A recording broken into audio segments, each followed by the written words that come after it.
கோவை அன்னூர் கொண்டம்பாளையம் பகுதியில் வசித்து வருபவர் சுப்புரத்தினம். இவர் கோவை மாநகர காவல் ஆணையாளர் அலுவலகத்தில் செயல்பட்டு வரும் மாடர்ன் கண்ட்ரோல் ரூமில் பணிபுரிந்து வருகிறார்.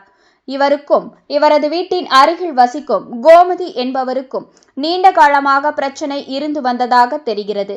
இந்த நிலையில் கடந்த சில மாதங்களுக்கு முன்பு கோமதி என்பவர் குழந்தையுடன் வந்து சுப்புரத்தினத்தின் வீட்டின் சாவி மற்றும் கார் சாவிகளை எடுத்து சென்றதாக கண்காணிப்பு கேமரா காட்சிகளுடன் கோமதி அவரது கணவர் உட்பட 3 பேர் மீது அன்னூர் காவல் நிலையத்தில் புகார் அளித்த நிலையில் வழக்கு பதியாமல் அலைக்கழித்ததாக தெரிகிறது. சுப்புரத்தினம் இது தொடர்பாக மாவட்ட காவல் ஆணையாளரிடம் புகார் அளித்த நிலையில் காவல் ஆணையாளர் இந்த புகார் குறித்து விசாரிக்குமாறு மாவட்ட காவல் கண்காணிப்பாளருக்கு உத்தரவு பிறப்பித்துள்ளார்.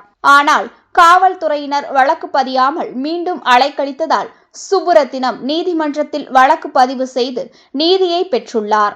அதில் குற்றம் சாட்டப்பட்டவர் மீது வழக்கு பதிவு செய்து நடவடிக்கை எடுக்க நீதிமன்றம் உத்தரவிட்டும் போலீசார் நடவடிக்கை எடுக்காமல் சுப்புரத்தினத்தை அலைக்கழித்து வருவதாக குற்றம் சாட்டுகின்றார். மாநகர காவல்துறையில் பணியாற்றும் பெண் காவலருக்கே இதுதான் நிலை என்றால் சாதாரண மக்களின் நிலை கேள்விக்குறியாகி உள்ளது.